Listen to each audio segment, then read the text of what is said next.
Due ঢোকার আগে আমরা এক জায়গায় দাঁড়ালাম একটা বিচের পাড়ে, এটার নাম হচ্ছে হোগলা বিচ। পইতে ছিল বলে আজ আমরা এখানে খেতে পেলাম না, রাস্তায় দাঁড়িয়ে খেতে হতো। আমরা চলে এসেছি কিন্তু বিচের পাড়ে, এখানে যেখানে আমরা সানসেট পয়েন্ট দেখবো। তো বিচটার নাম হচ্ছে কিন্তু আইএনএস কুফরি মেমোরিয়াল। এই জায়গাটা খুব সুন্দর লাগছে, এখন প্রচুর দর্শনার্থী এসছে দর্শন করতে। তো আমরা এখন চলে এসেছি কিন্তু ডিউ ফোর্টের সামনে, এখান থেকে টিকিট কাটা হলো 75 টাকা করে নিল। খাওয়া দাওয়া রয়েছে পেছনে, আমরা এখন বিচের পাড়ে ঘুরতে বেরিয়েছি।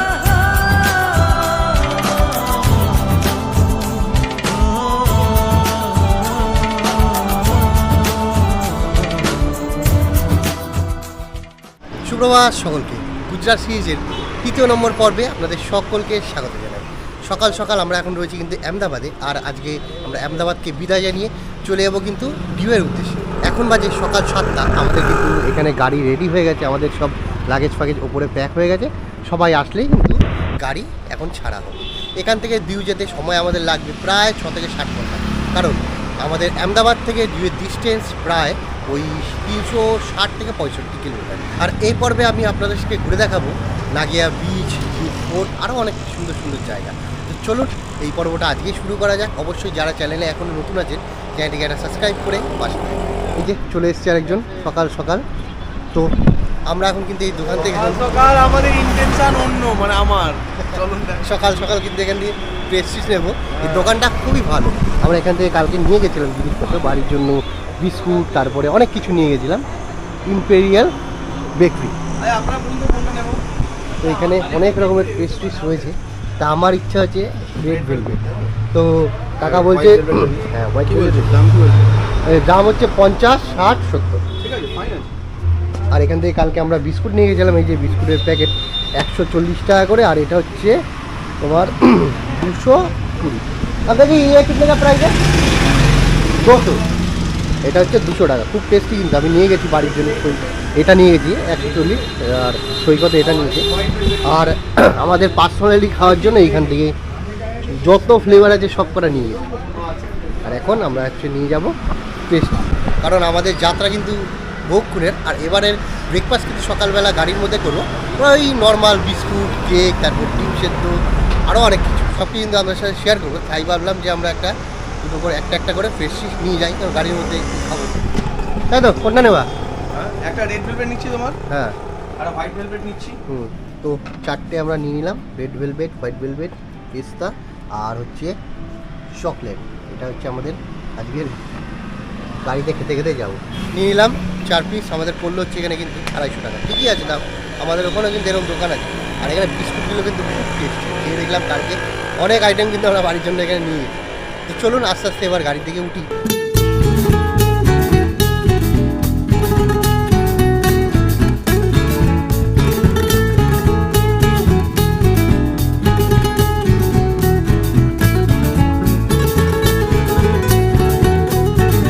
গাড়ি এখন এক জায়গায় এসে দাঁড়ালো, এখানে এখন তেল ভরাবে গাড়িতে। তাও বাদ বাকি যারা ওয়াশরুম যাবে তারা যাবে।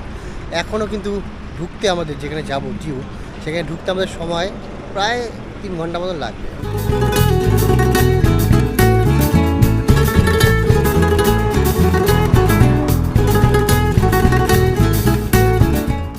দুপুরে আমরা এক জায়গায় দাঁড়ালাম, এখানে আমাদের দুপুরের লাঞ্চ হলো। এখানে কিন্তু সব জায়গায় ভেজ, সে কারণে আমাদের একটু সমস্যা হচ্ছিলো, কারণ ভেজ হোটেলে আমাদের তো মাছ ছিল, মাছ ভাত আমাদের ভেতরে ঢুকতে হবে। এখানে একটা হোটেলে কথা বললাম, বলে আমাদের বললো বাইরে বসে খেয়ে নাও। খাওয়া দাওয়া খুব বেশ ভালোই হলো, তাই না কাকা? ভালো হলো, সুন্দর খাওয়া হয়েছে, সুন্দর খাওয়া হয়েছে। ছেলেটা সব থেকে ভালো থ্যাঙ্কস টু মি, প্রত্যেকটা রান্না ভালো। থ্যাঙ্কস টু মি, রান্নাটা রাজুদা করে, কিন্তু জায়গাটা ব্যবস্থা আমি আর দাদা মিলে করেছি। কেন জানেন তো? পইতে আজকে পইতে ছিল বলে, এই জীবনে প্রথম পইতের কোনো উপকারিতা পেলাম। পইতে ছিল বলে আজ আমরা এখানে খেতে পেলাম না, রাস্তায় দাঁড়িয়ে খেতে হতো। Thanks to পইতে। কাকুরও পইতে আছে, সবারই আচ্ছা পইতেটা বের করে দেখাবে আপনাদের। এই পইতের জন্য আজ আমাদের খাবার জুটেছে ছাওয়ায় বসে সুন্দর। একটা আনন্দ খাওয়া দাওয়া ভালো। এখানে চারিদিকে ভেজ, সে কারণে নন ভেজ কিন্তু আমাদের নিয়ে ঢুকতে হয়েছিল। তো খেলাম, খুব শান্তিভাবে খেলাম। ডাল, ভাত, আলুর তরকারি, ফুলকপি চিংড়ি দিয়ে তরকারি, আর হচ্ছে মাছ। অসাধারণ টেস্ট, রান্না বান্না কিন্তু দাদার খুব ভালো। আর আমাদের তো এখান থেকে থালা দিয়েছিল, থালা গ্লাস স্টিলের, সেটা সবার ব্যাগের কাছে ছিল। তো ওই থালার মধ্যেই খেলাম, ধুয়ে টুয়ে আবার ব্যাগে রেখেছিলাম। তো এখান থেকে ডিউ আর দেখাচ্ছে হচ্ছে ওই 96 কিলোমিটার মতো। যাই বাসে উঠে পড়ি, কেন দুপুর হয়েছে তো গরমটা হালকা হালকা লাগছে।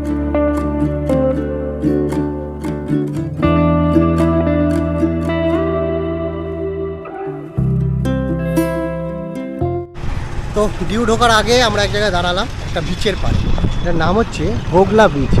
তো দাদা বললো চলো বিচের পাড় দিয়ে ঘুরে আসি, এখান থেকে আর 7 কিলোমিটার আছে ডিউ, চলেই এসেছি প্রায়, তাই ভালো একটু বিচের পাড় দিয়ে ঘুরে আসি। এই যে হোগলা বিচ, বিচটা কিন্তু খুব পরিষ্কার পরিচ্ছন্ন একদম, আর খুব সুন্দর লাগছে কারণ ফাঁকা পরিবেশ। এগুলো হচ্ছে অ্যাকচুয়ালি এখানে যত রিসর্ট আছে এগুলো সব কিছু কিন্তু প্রাইভেট বিচ, যত রিসর্ট আছে সেখানে প্রাইভেট বিচ করা আছে, ওই যেখানে ফ্ল্যাগ লাগানো আছে। আর এখানে হচ্ছে ব্লু ফ্ল্যাগ বিচ, একদম পরিষ্কার পরিচ্ছন্ন। এই সামনে আমরা যেখান দিয়ে ঢুকলাম এটাও কিন্তু একটা রিসর্ট, তো এখানে কিন্তু নর্মাল গাড়ি এন্ট্রি নেই, সে কারণে গাড়িটা বাইরে রেখে আমাদের তো আবার আস্তে আস্তে ভেতর দিকে এন্ট্রি নিয়ে দিল। পুরো পরিষ্কার পরিচ্ছন্ন।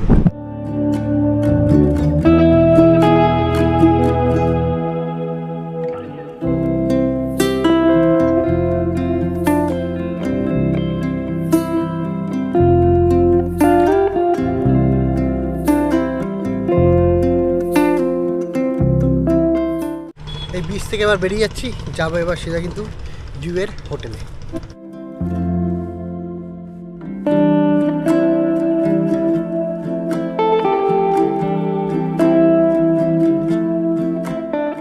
ডিউতে চলে আসলাম আমাদের রিসর্টে, মানে আমরা যেখানে একটা দিন স্টে করবো আজকের দিনটা, এই যে রেনবো রিসর্ট। তো চলুন এন্ট্রি নিই। আর সামনেই কিন্তু ডিউ রেলওয়ে স্টেশনেই রয়েছে, এই যে অটো করে লোক আসছে, আর আমাদের এখানে গাড়ি থেকে এখন মালপত্র না হবে। আর এই জায়গাটা কিন্তু আশেপাশটা পুরোটাই ফাঁকা বলতে গেলে। চলে আসলাম আমাদের রুমে, এই যে আমাদের রুম 307 নম্বর।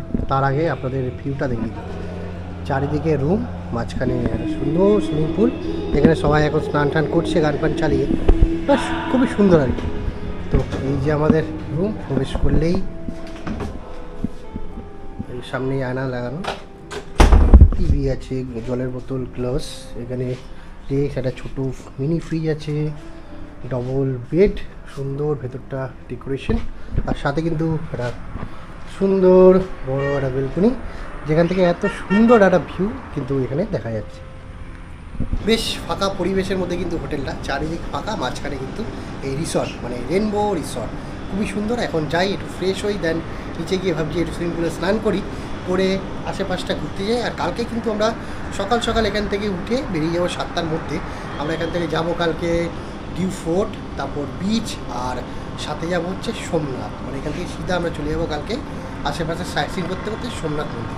চলে আসলাম নিচে, আমরা রুমে গিয়ে ফ্রেশ হয়ে একটুখানি আসলাম, সুইমিং পুলে কিছুক্ষণ স্নান করলাম, করে নিচে চলে আসলাম, কারণ আমরা এখন যাবো হচ্ছে সানসেট পয়েন্ট। এই আশেপাশেই বললো 2 কিলোমিটার মধ্যে আছে, দেখি অটো তো এখানে পাওয়া যাবে না, হোটেলে কথা বলে অটো করতে হবে। এই যে এখানে ফোন করছে, এরা আবার অটোতে ফোন করবে, অটো এসে আমাদের নিয়ে যাবে, কিন্তু ভাড়াটা একটু হয়তো বেশি হবে হোটেল থেকে দেখতে।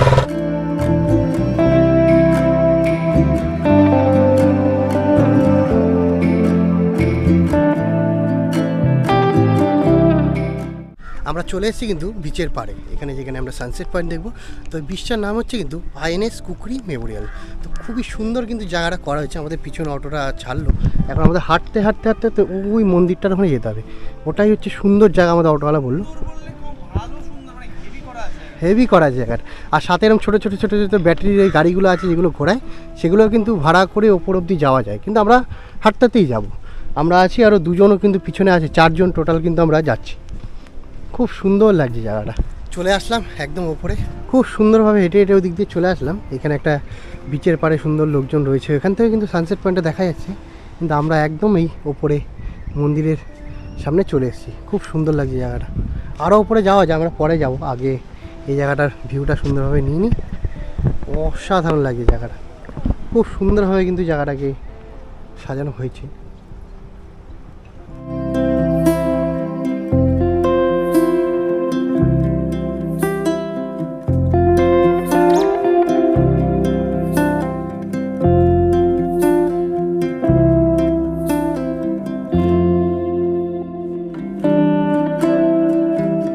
রুমে আসতেই আমাদের কিন্তু স্ন্যাক্স চলে আসলো, এই যে এখানে ফিশ ফিঙ্গার আর গরম গরম কফি। ভালো আছে, সুন্দর হয়েছে, দেখুন স্টাফিংটা দেখলে বুঝতে পারবেন, পুরো মাছ। ফটাফট ক্লিনিক চলে আসলাম রাতে ডিনার করতে। এই যে একদম ওপেন ডিনার, এই যে আমাদের রিসর্ট তার পিছন সাইডে, মানে যেখানে পার্কিং এরিয়া তার পিছন সাইডটা। খাওয়া দাওয়া হচ্ছে আজকে রুটি আর রুটি স্যালাড আর ভেন্ডি আলু ভাজা। ভেন্ডি আলু ভাজা, এটা হ্যাঁ, ভেন্ডি আলু ভাজা আর চিকেন কষা। চিকেন কষা, গাজরের হালুয়া। বাহ বাহ, খুব সুন্দর খাবার।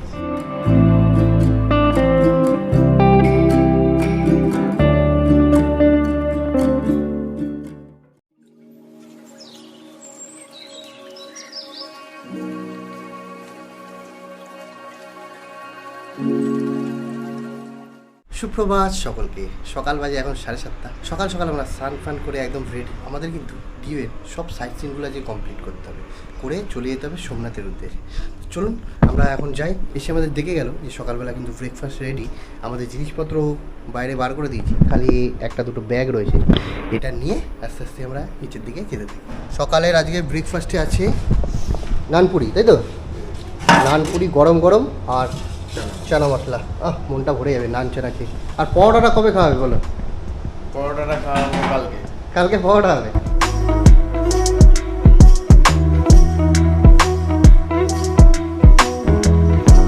খাওয়া দাওয়া কমপ্লিট, এবার যাবো রুমে, গিয়ে আমাদের ব্যাগগুলো কালেক্ট করব, করে গাড়িতে উঠে পড়বো।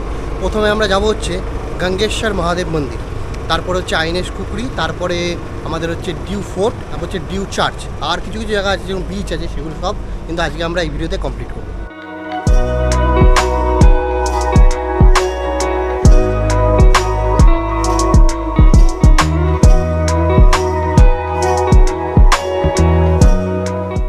চলে আসলাম আমরা গঙ্গেশ্বর টেম্পলের সামনে, একদম সমুদ্রের পাড়ে। খুবই সুন্দর লাগে জায়গাটা। আমাদের হোটেল থেকে কিন্তু জাস্ট 1 কিলোমিটার। আমরা কালকে রাত্রিবেলা এই রাস্তাটা হাঁটাহাঁটি করছিলাম, জানতাম না যে এখানটায় মন্দিরটা রয়েছে, তাহলে রাত্রিবেলা একটু ঘুরে যেতাম এই সাইড থেকে। যাই, দর্শন করি আর আপনাদের সাথেও শেয়ার করি।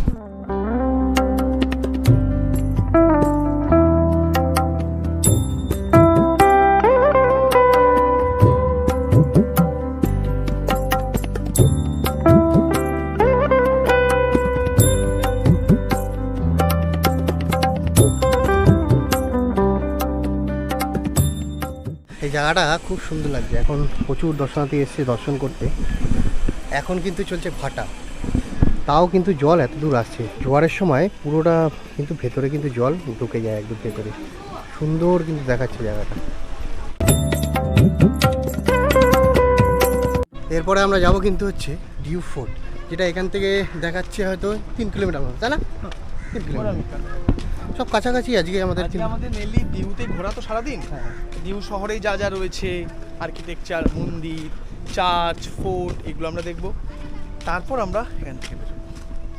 আমরা ডিউ ফোর্ট যাওয়ার আগে চলে এসেছি আইনেশ কুকরি, মানে কালকে বিকালবেলা যেখানে আমরা সানসেট পয়েন্টে এসেছিলাম ঠিক সেই জায়গাটায়। তো কালকে আমরা ওপর দিকে উঠিনি, আজকে ওপর দিকে যাব। গুজরাটের শান্ত সুন্দর দ্বীপ শহর ডিউ, আর সেই দ্বীপের সমুদ্র তটে দাঁড়িয়ে আছে ভারতের গর্ব, সাহস আর আত্মত্যাগের নিঃশব্দ সাক্ষী আইনেশ কুকরি মেমোরিয়াল।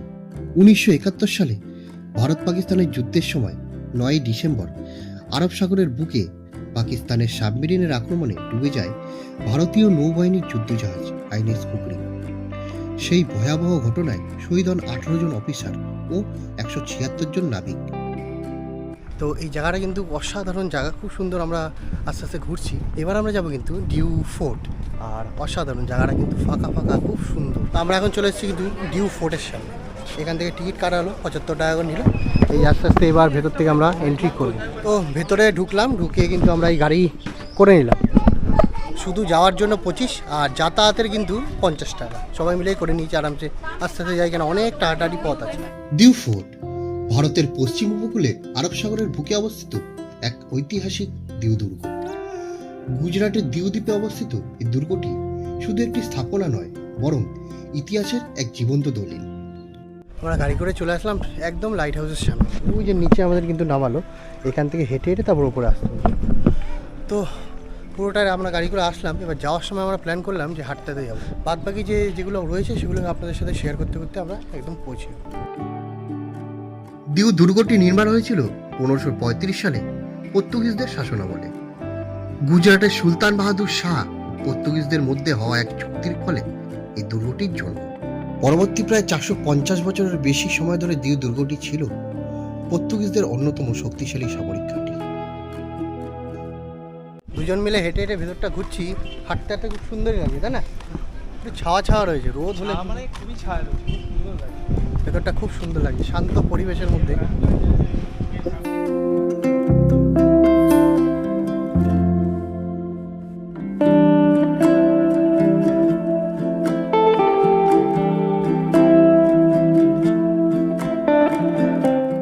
এখানে আমাদের ঘোরা হয়ে গেল। এখান থেকে আমরা দুজনে ড্রোন ওড়ার চেষ্টা করলাম, কিন্তু এই ডিউতে কিন্তু কোনো জায়গায় ড্রোন ফ্লাই করা যাবে না।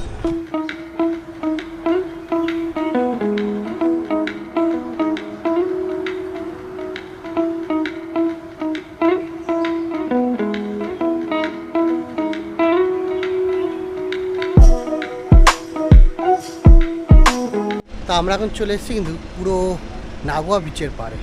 এখানে আমাদের দুপুরে হবে লাঞ্চ। এখান থেকে আমাদের দিয়েছিল যে বাবা বিশ্বনাথ ভ্রমণ সঙ্গী, এখানে আমাদের কিন্তু থালা আর গ্লাস দিয়েছিল যাতে আমরা বাইরে বসে যখন লাঞ্চ করব সে কারণে থালা যাতে আমাদের বাইরে থেকে নিতে না হয়, একদম থালা দিয়ে দিতে। আর এই সামনেই কিন্তু একদম হচ্ছে ডিও এয়ারপোর্ট, মানে এই রোড থেকে গেলেই সামনে এয়ারপোর্ট আছে। এয়ারপোর্টটা কিন্তু খুব ছোট কিন্তু খুব সুন্দর। আপনারা যদি আসতে চান যে এখানে ডিও ঘুরবেন একবারে 2-3 দিনের জন্য, ডাইরেক্ট ফ্লাইটে করেও কিন্তু কলকাতা থেকে আসা যায়, ফ্লাইট ডাইরেক্ট বা ভায়া। যাই এখানে দুপুরে লাঞ্চটা করি, তারপর বিচের পার ঘুরি, তারপর এখান থেকে আর আমাদের কোনো সাইট সিন নেই আপাতত আজকের মতো, সিধা আমরা চলে যাবো সোমনাথ। খাওয়া দাওয়া রয়েছে পেছনে, আমরা এখন বিচের পাড়ে ঘুরতে বেরিয়েছি। তাদের নাম কি? ত্রিশিত গাঙ্গুলি। আমরা কিন্তু এখন আমরা বন্ধু হয়ে গেছি আর কি, ট্রিপের মধ্যে 4 জন মিলে আমরা এখন ঘুরবো।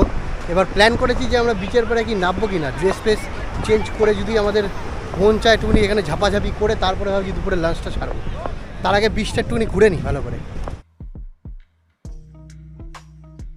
আশেপাশে কিন্তু বিচের মধ্যে অনেক সুন্দর খাওয়া দাওয়ার জায়গা আছে, অনেক কিন্তু অ্যাক্টিভিটিসও রয়েছে, এই যে গাড়ি ফাড়ি রয়েছে। তো আমরা পুরো ওই মাথা থেকে এই মাথা অবধি আসলাম ঘুরতে ঘুরতে, কিন্তু শীতকাল বলে মনে হচ্ছে না, হালকা গরম গরম লাগছে রোডের পাড়ে। ভাই ওখানে ব্যস্ত। খুব সুন্দর দোকানপত্র কিন্তু রয়েছে, খুব জমজমাট আর কি বিচটা। তার বাইরেটায় কিন্তু পরপর সুন্দর সুন্দর রিসর্টও আছে, অসাধারণ জায়গা। Nagoya beach. বিচের পাড়ে কিছুটা সময় কাটিয়ে আমাদের দুপুরের খাওয়া দাওয়া সেরে আমরা এগোতে থাকলাম সোমনাথের উদ্দেশ্যে। চলে আসলাম আমাদের সোমনাথে হোটেল ওম। এখান থেকে মন্দির কিন্তু প্রায় 1 কিলোমিটার দূর, তো জাস্ট গাড়ি দাঁড় করালো। আর এখানে কিন্তু আমরা কাটাবো প্রায় 2 থেকে 3 দিন। চলে আসলাম আমাদের রুমে, এই যে 309 নম্বর রুম। এই চারিয়ে ভাই এখন শুয়ে রয়েছে। সুন্দর একটা রুম, ছোট রুম বেশ। আর এই যে হচ্ছে আমাদের ওয়াশরুম, পরিষ্কার পরিচ্ছন্ন। যাই এখন একটু ফ্রেশ হই, দেন বিকালবেলা যদি সময় হয় তাহলে কোথাও ঘুরতে বেরোবো। আজকের ভিডিও আমি এখানেই শেষ করলাম। আশা করছি আপনাদের ভিডিওটি ভালো লেগেছে। যদি ভালো লেগে থাকে অবশ্যই লাইক এবং কমেন্টের মাধ্যমে জানাবেন, আর চ্যানেলটিকে সাবস্ক্রাইব করে পাশে থাকবেন। দেখা গুজরাট সিরিজের পরবর্তী পর্বে।